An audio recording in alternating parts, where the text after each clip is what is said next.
automation. You've probably heard about it for your business, but are you implementing it? I know there's things that I'm like, wow, this is so cool that I can set one thing to do another and have it take care of stuff automatically. And there's other things I'm like, I'd really like to automate. But that's why I'm excited to have Daniel Cooper here, CEO of Lolly, because he's helped companies grow from 3 million to 15 million in 7 months using automation. And he got through his education using it too. So I can't wait to bring him up right after we thank our sponsor to ask him about that. Every business needs a book, including yours. Visit freebusinessbookpublishingcourse.com today to learn the 7 steps to publish and promote your nonfiction lead and profit-generating business book in 8 weeks. Once again, that's freebusinessbookpublishingcourse.com.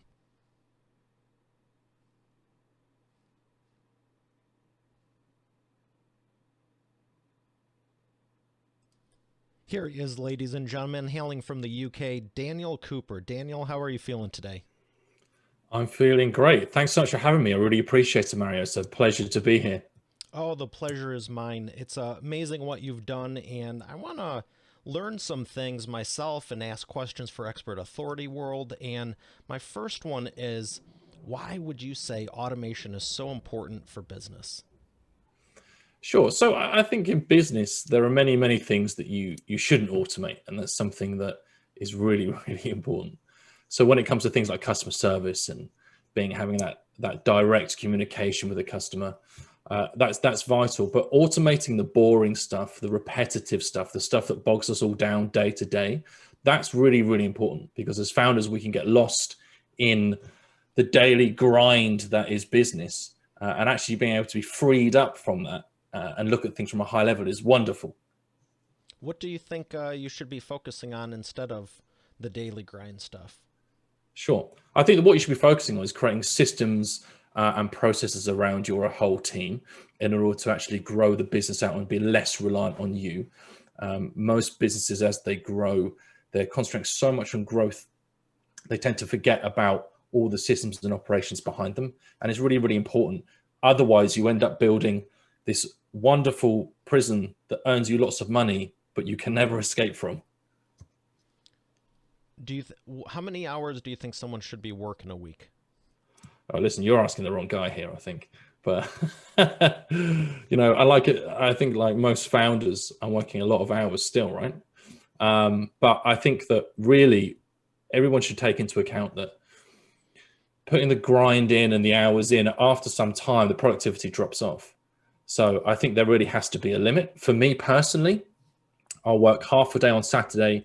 I won't work Sunday at all. But I'll typically do a 10 to 12 hour day, Monday to Friday. It suits me really, really well.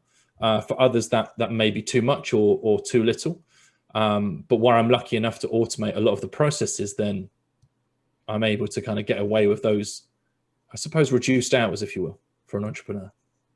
Yeah, I like when you said that might be too much or too little. I mean, it sounds like you're slacking there. I'm counting 80 to 110 hours still left in the week that you could be just going nonstop.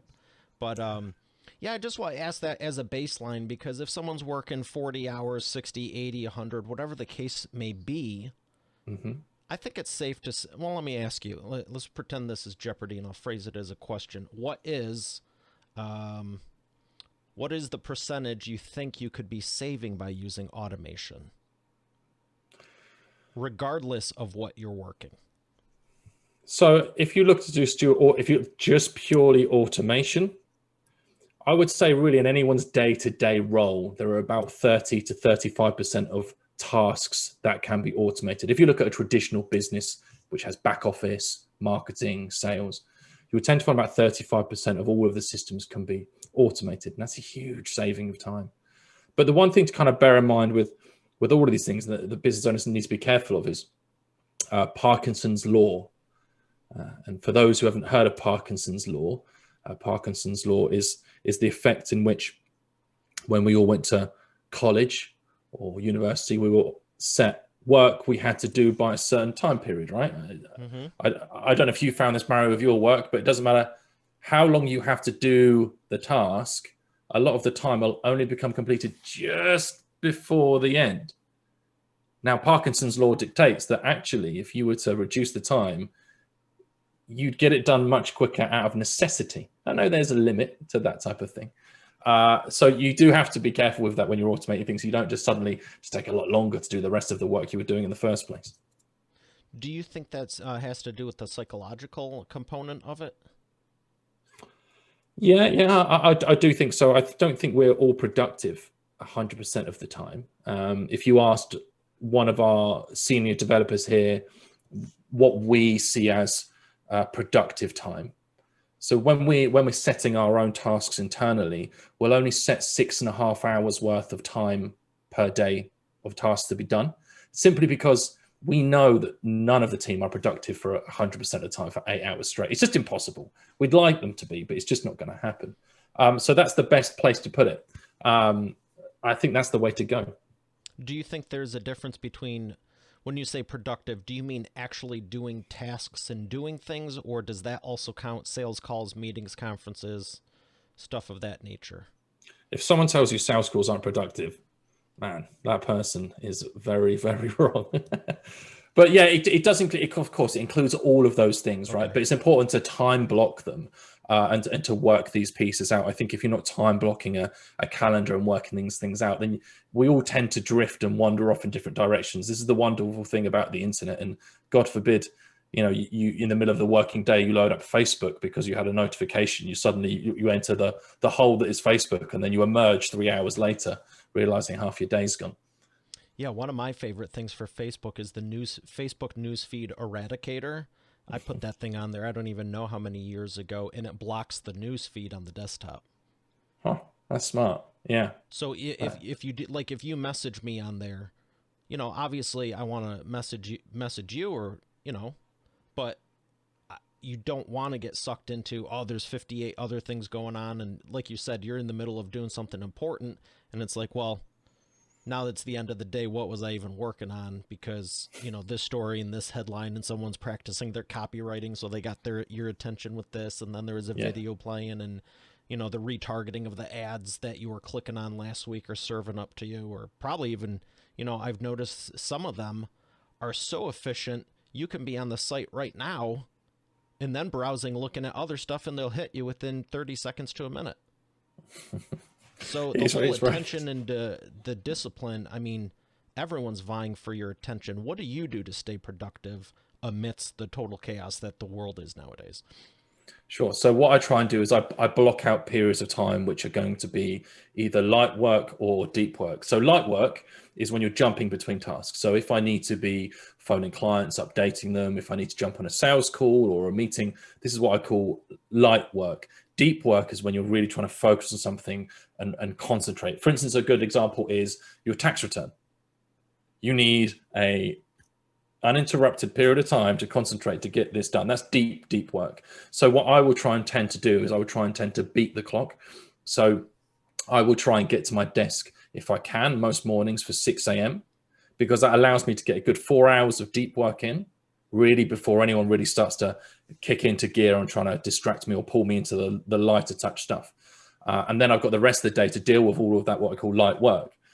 It's not light in the sense of it's not hard. It's light as in I can jump in and out of tasks without losing where I was. If you interrupt some of your deep work, it will take you half an hour to get back into the work, likely only to be interrupted again later on. So I think that's really important. So controlling of calendars and actually trying to beat the clock and beat the rest of the nation to their desk is a really big advantage. And hey, do you know what? Like, if you're like me and you say, okay, 10 hours is my limit apart from the occasional evening meeting, then if you start at 6, then finish earlier, right? Go and play with your kids for a few hours, or, get some sun, or I don't know, watch a game, do something fun.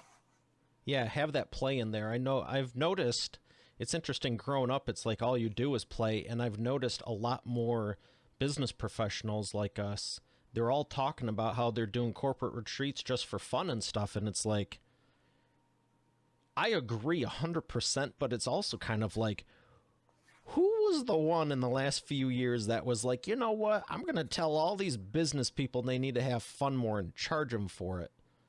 I mean, but it's working because, to your point of having the fun, if you're not, you aren't, there's no way you're as productive. I also don't work on Sundays either. And I know when I hit the ground running on Monday, it's like you're just in a different state than just feeling like, oh, I got to power out this. And, you never know if it's, I would like to think we design it that every day goes good, but I'm Mr. Optimistic and not every day goes good. And sometimes it's like you might still have 17 things on your plate, hopefully not, but you still have to get through them. Otherwise, it just snowballs. Yep, that's true. You've got to keep going at it, and you have to keep grinding through it. I think being organized is a really big part of it. For me personally, being organized really helps me deal with the stress quite a lot. It just means I know where all the pieces are and what needs to be moved in what direction at any one time. And I think that really, really helps. But yeah, I think decompressing on some days is really good. I try not to break the rules when it comes to no work on Sundays. Occasionally I'll have a brainwave, but I restrict myself to a notepad and a pen. Which often gives me some of my best ideas. It's work things that way. I mean, look, I'm a process guy at the end of the day who happens to be a programmer at the same time. So for me, that allows me to really deconstruct all of our own internal processes and try and improve those as we go, right? At the same time as our clients. So it's a good thing to do, to have that time, no matter how you spend it. So for anyone listening, I want to ask, where would you say they should start? Because they're probably going, you know what, I have some automation, I have a little bit, I could be more productive. What is like the main area you get all the time that we would say is the biggest time suck, that if we were to tell them, do this and here's how you're going to improve it, it's going to be the biggest bang for your buck, if you will? Okay. Well, everyone listening, watching, and you included as well, Mario, if I start talking to you about in your own business, where do you feel like the pain points are? Where are the fires at the moment? And as I'm just talking about pain points and fires, already in your head, you're thinking, oh man, there's this stuff going on. I really need to deal with this once we finish all these calls today. I really need to deal with this stuff here because there's a small fire burning in the corner of your business. It's the same for everyone, right? We've all got fires. Some are tiny, small things we're quite happy with. Others are raging infernos that we need to deal with now, and everything else is just in between. But it's about feeling those pain points and saying, okay, how do I fix this with the process, first of all? How do we drill it back so that I can take my eye off it and know that actually it's going to improve? And so by that, I mean, how do you workshop that out? So what I would suggest to everyone is that you get as many Post-it notes as you can find, and you pull together everyone on the team in one department where the fire is, and you process map. We call it process mapping with Post-it notes, the actual exact process that it takes and it flows through, and time box each step, and don't change it, and be honest. So if you are in your business, if you are printing, and I've seen this, if you are printing emails or spreadsheets and walking them up the stairs to someone else's desk, and that person then inputs that into another spreadsheet, don't try and optimize now, just write it down and get all the time of all this stuff, how long it's taking, and then together optimize it. What can we do to improve this? How can we actually start to optimize it and make it faster? And you will be surprised, out of almost all the processes you've got in your business, how many of them have suffered what we call normalization deviance, where at the beginning it was this beautiful thing and you've left it and it's been slightly altered by other people and it's transformed into this horrible mutant thing, this goblin just sat there on someone's desk, which is no longer the thing it was in the first place. And you're looking at it and you think, God, this is not what we wanted. Once you redo all those processes, you'll actually find instantly you make a load more money because it's taking less time, things are smoother, and customers are more happy. And that's a really good place to start. And if you want to look at automation, the very base of automation to look at is what we call the no code and low code movement on the internet at the moment. And these are areas where you can go and you can sign up for an account. There are services called things like Zapier and IFTTT, and they do very simple thing. The idea is simple. You take one thing and you connect it with another. So it could be, for instance, let's say every time we get a new email subscriber, we add that to a spreadsheet so that we can monitor it. And there's almost unlimited possibilities that you can do there, and it's a really good place to start. Wow, that's powerful.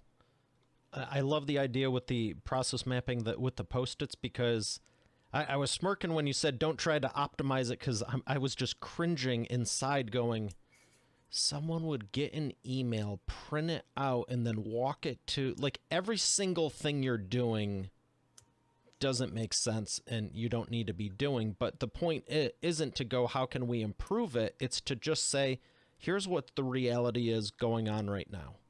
Yeah, right. I mean, one of the frustrations as a business owner is you spend a lot of your time thinking to yourself, why is it that a lot of the guys and girls that work for me can't seem to wrap their heads around why we need to do it this way, right? The staff aren't you, and they can't be you, because if all of your employees and all your staff were like you, well, they wouldn't work for you. They'd have their own businesses, and business would be a lot harder, right? There'd be far more competitors. So we should start off being thankful that, Bob or Janice from accounts is printing off the email every time we're walking upstairs. There's one less person we need to compete with. It's just one person we need to try and educate in our own business.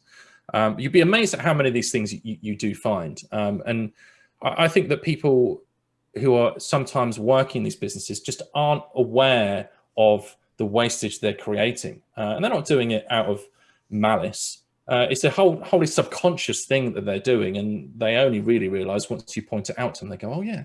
Why am I They printing may that have email? just been doing it that way for 20 or 30 years, and that Yep. back then it made sense, but things changed, and Yeah, yeah, exactly. And that's we come across that a lot, and that's where we hear we've always done it this way. Right? But that's what Blockbuster said. ouch. Yeah. I'm thinking of cars too, people didn't, who was it? Henry Ford. He said, if I asked my customers what they wanted, they would have said faster horses. Yeah. Yeah, exactly. I mean, there's plenty of stories of these types of things happening. Kodak was a prime example. At the time, they said that Nokia wasn't a threat with a digital camera because digital cameras would never replace real cameras. And by the time they eventually shifted to doing something about it, it was too late. So this does happen. Let's talk about that. Why do you think they thought digital cameras wouldn't do anything? Just because they weren't as good in the beginning? Yeah, I mean they sucked, right? They were so bad. I mean, if you were to look at, then this is that we have funny. Our memories are terrible as humans. It's like if we think back to when we were kids playing, our Nintendos or our Sega Mega Drives in our bedrooms. You remember the graphics? Right. They looked amazing. The graphics. Right, get your hands on one now, you'll be like, it's all blurry. You're thinking, what? How did I play this? And it's the same thing with the old Nokia phones. If you take a picture of a really old Nokia, or an old BlackBerry, the images are awful, like terrible.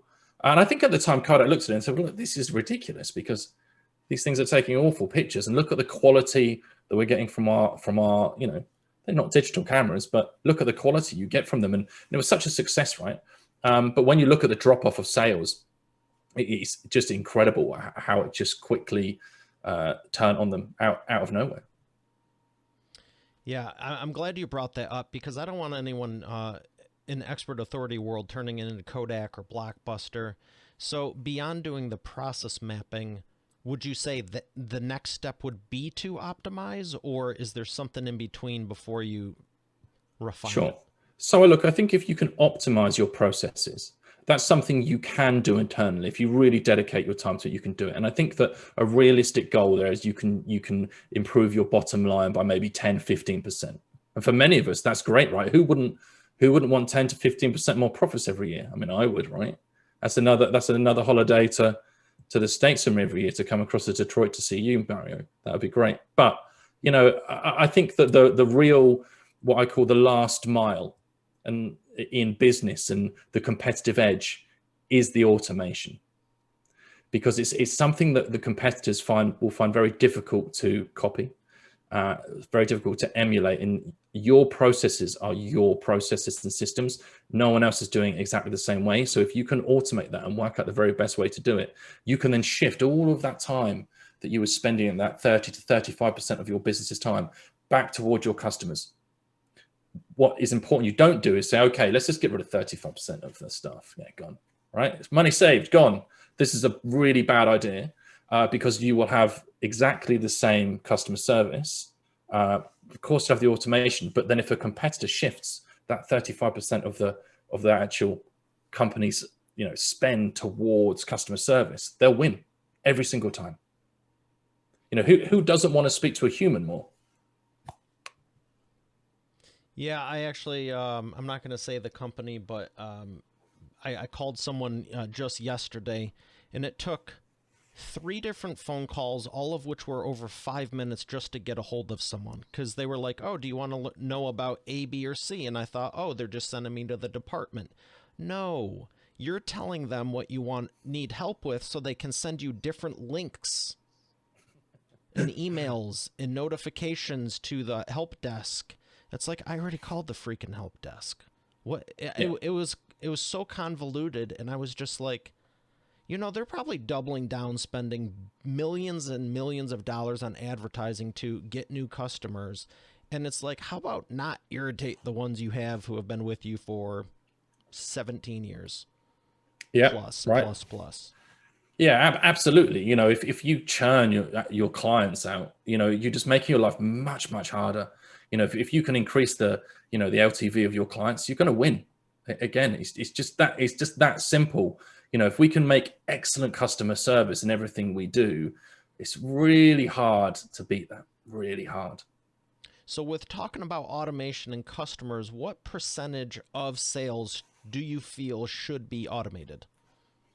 Okay, I'll give you a really good prime example. So if you look at our own sales, the way we do things is we have some automated kind of lead gen, if you will. So we're snipering out companies you want to target, and we just get the company name and the company domain name, and we're doing this from automation, looking through Google. I'm not going to say scraping, looking through Google. This is the important the important difference. So once we have that, then what happens is we then set about doing the research to find the C-suite, one of the people in the C-suite, and then a few other names.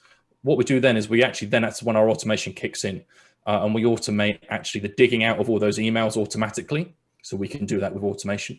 We can enrich all the data. So we get huge, massive data enrichment lists for every single one of these people we're researching. And then all of our email outreach is completely automated as well. So I would just get people booking into my calendar. And at the moment, so I'm concentrating at the moment on private equity firms. So I have big private equity firms from across the world just booking straight into my calendar, which is a great thing to have, right? And then their entire C-suite is then on all our retargeting lists. And then as soon as our meeting is finished and I've done the presentation, then bang, they're straight into our follow-up after that. A whole sequence of follow-up after that. And these are all automated emails so that we don't have to hand send them. There are hundreds of emails leaving my account every week, highly personalized, highly targeted. And it's a really, really, really good way of doing it.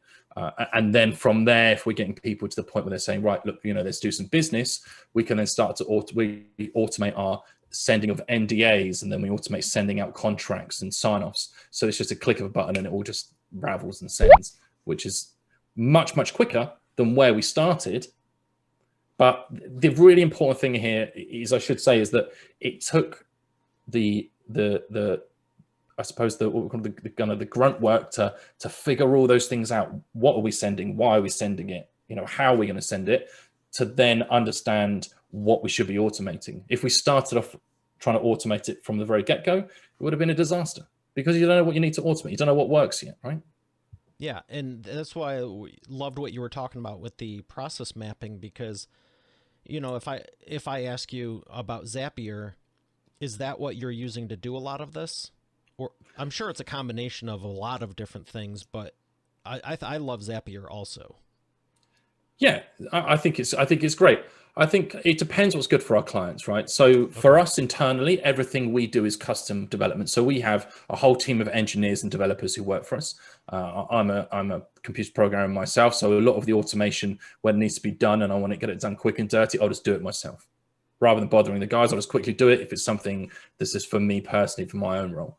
But most of our stuff is custom development. So we're creating basically pieces of cloud software for our clients that controls all of their automation and has parameters. So you can turn the dials up and down or slightly tweak things the way they're working, right? To future-proof all of their automation. Now, if it's that they want something very simple, then yes, we may pull in Zapier or IFTTT or one of the other many systems there are out there in order to push something off the shelf. Or if it's that, for instance, like most people in sales, a CRM. You might have a HubSpot or a Salesforce or whatever it is. We won't try and reinvent. Yeah, right. We won't try and reinvent the wheel. We'll hook clients up with those, but we'll integrate with the APIs, which allows our code to communicate with Pipedrive's code, and then automate a whole load of stuff that's going on there as well.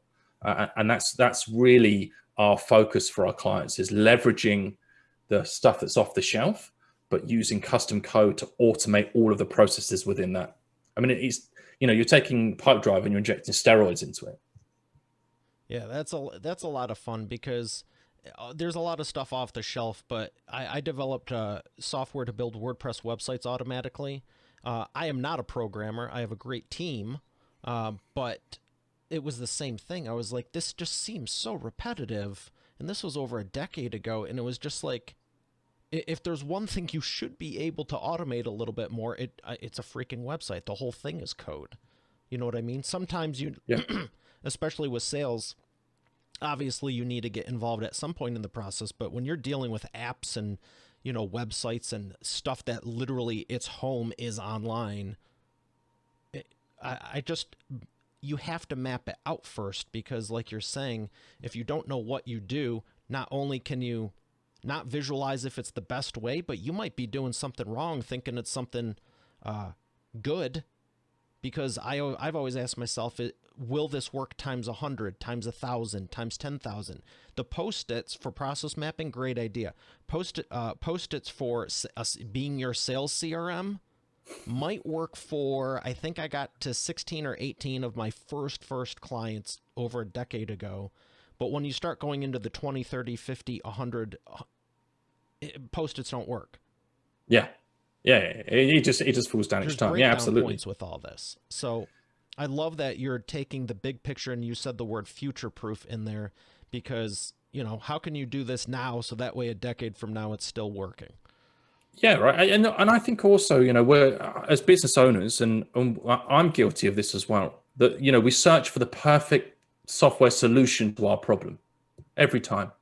We use one thing, it doesn't quite work exactly the way I want, so I'm going to move to something else. That doesn't quite work. And what we're trying to do here is we're picking up all this software, and each of the bits of software, they're like a Swiss Army knife. They've got everything you could possibly need in there, but what you really need is a proper sized wrench. Yeah, right. Like something like an actual proper. So it's not going to work. They've got every combination apart from the one that you actually particularly need for this tool, but the others are helpful, sure. And that's where you find these problems, that software off the shelf is never going to be perfect for anyone, and that's okay. We live in an imperfect world, and business is often imperfect. But if you're seeking to really get kind of ahead of the competition and win that extra mile, then that's where taking something off the shelf and saying, right, how can I improve this on our own side, and make this something that is now great, but then awesome after that? And how can I hook it up to all my other,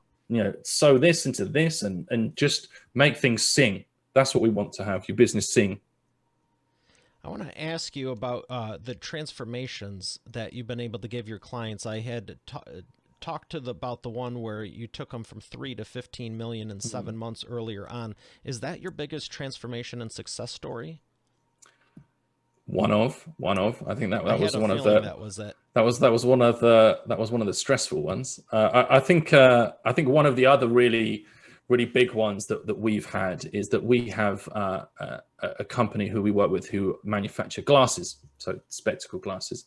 And when I first met them, this was February of last year, and I remember walking into their offices and sitting down and talking to them and trying to understand some of the problems. And they were talking to me about how they're having problems in the manufacturing process, or at least getting the glasses to the UK. And they said, "Oh, we produce our glasses in China." I said, "Oh, okay, that sounds like a problem." They said, "Yeah."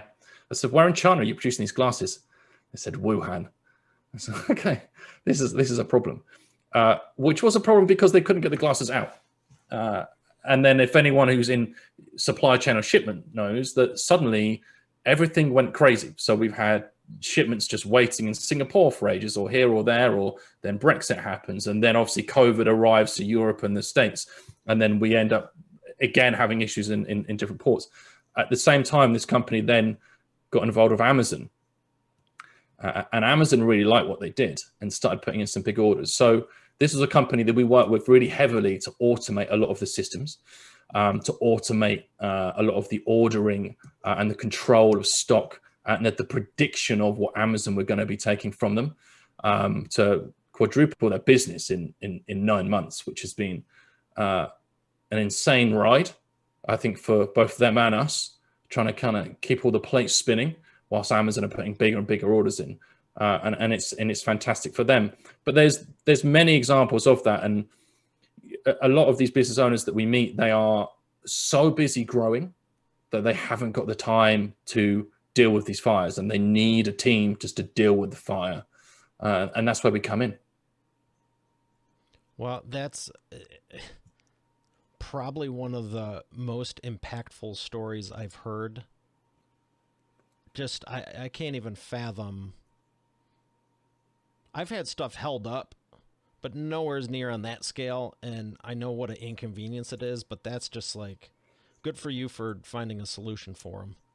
Yeah, I mean, it's certainly tricky. I mean, we have for this one company in particular now, we have 2 pieces of cloud software. We have a piece that the guys in Wuhan use, and a piece that the guys in London use, and the piece in Wuhan is in Chinese, which makes it a lot more complicated. And then the piece in the UK is obviously in English. And then what we're trying to do is we're trying to, order these things across from China, track it, because you can't just order.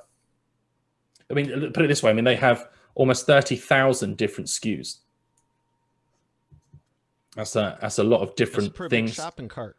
Yeah, that's a lot of different things to track. That's an insane kind of thing to deal with. But you know what is fun? I think if we didn't enjoy the work, we wouldn't do it, right? Yeah, I can tell you have a passion for it. That's for sure. So I got one more question before we thank our sponsor and go to the imperfect action round, and that is the wheel of whatever. Do you want yellow or black? I'll go with yellow. Oh, it kind of looks like a spaceship when I do this. Never done that before. Yellow? I think yellow is more popular. My question for you is, what do you think will never be able to be automated? This is a very, very good question. I think one thing that won't be able to be automated, I think, is sales. I think that sales on the phone, ringing up a prospect, speaking to them, making a relationship, that can't be automated. That's impossible. You don't advise robo-dialing them and being like, hi, I want to have conversation with you today, Bob? No, I really don't. I mean, like auto-dialing, and when they pick up, your phone picks up, great, right? If you've got them in a headpiece and then it does it like that and connects, wonderful, right? If you can have a system that's quick enough to flash their name up on the screen. But I'm old school when it comes to sales. I believe in making relationships, and I think that's purely human. My horrible impression was a joke, but yeah, the auto dialers are effective. But I've also received the voicemails, hey, I wanted to reach out to you, and I'm like, no. Yeah, right. I mean, it's a numbers game, right? Sales, and we all know that. But I think there's a bit of danger in that saying. Once you have someone as a client, it's like, get to know them and actually. My philosophy has always been over deliver, actually care, and have fun in the process, because it's like, you know what I mean? If you really truly want to serve them, it's not going to be transactional, and it's not going to be a short time deal. Yeah, right. And you need to understand what your client really wants, right? There's a whole thing behind what they're asking you for as well, right? So if someone's saying to you, I want more leads, what they're saying to you is, I need to lift revenue. So don't just give them the leads. Spend time with them. Speak to them about sales, like their sales experience. Give them some free information. I'll talk to them about CRMs. Recommend them a CRM. Help them check up on all of their statistics. Make sure they're following up on people. Actually be of a real use beyond your own service. Because if you can dig out behind what they're trying to buy from you, what they're really trying to achieve, and help them with that, you'll both win. Well, I appreciate everything you're sharing. We're going to thank our sponsor and come back for the imperfect action round.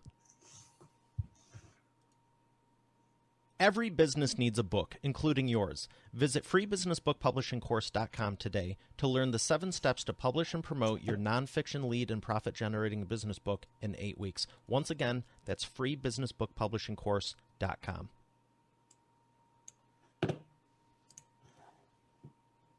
And we are back with the imperfect action round. Daniel, are you ready to take imperfect action?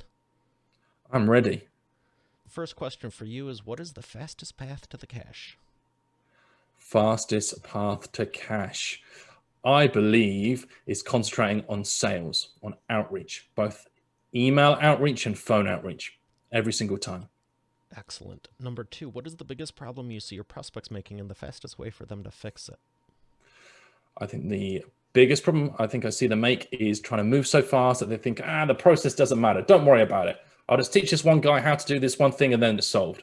This is a really big problem because if that guy leaves, you're back to square one. They need to write the process down, document. Number 3, and I was smiling when you said it earlier, but what is the best way to maximize customer lifetime value?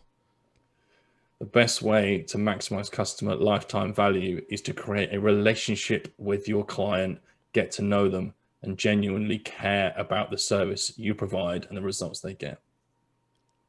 Thank you for that. What books would you recommend to Expert Authority World? There is a very good book I read recently called No Rules Rules by the guy who is the founder of Netflix. It's an excellent book and it's fascinating to have an insight into Netflix's culture. I don't know if you know much about it. I'm thinking of Reid Hoffman, but that's LinkedIn. Yeah, this is Reed Hastings. Yes. Yeah, Okay. yeah. So that it's a fascinating thing when they transitioned from doing DVD mail order, which is what they did for a long time. They transitioned into doing, as we all know, streaming, and he knew that he had to replace a lot of the C-suite and a lot of the management. And he sat down and he did what he called the keeper test, and it's something they do to this day. The management there once every quarter ask themselves, would I fight to keep this person? And if the answer is no, then you get a great severance, but I'm afraid you've got to go. To balance that out, they pay some incredible wages, but it's a really good way for talent density to increase there. So they have a real sports team mentality rather than a family business mentality. So a really interesting book to read. I highly recommend it. Wow, thank you for that. And I'll throw in your book, Upgrade. Oh, thank you. That's nice of you to say so. Yeah. So my book's released in June on Amazon. And it would be great if people had a read and gave me some honest feedback on it. But really, the book is about everything we've been talking about: process mapping, how to optimize processes, and how to automate, plus some business intelligence on top as well, showing people how they can make data-led decisions in their own business. Excellent. Well, I appreciate everything you've been sharing. Where would you like people to learn more? It'd be great if you could have a look at our website, which is lolly.co, or head to the book website, which is upgradethebook.com, and download a free first chapter from there. Excellent. Well, thank you for everything you've been sharing. It's a pleasure. Thank you so much. It was an absolute pleasure, Mario. All right, Expert Authority World, we have another great episode here today. I'll see you tomorrow. Have a great day, and God bless.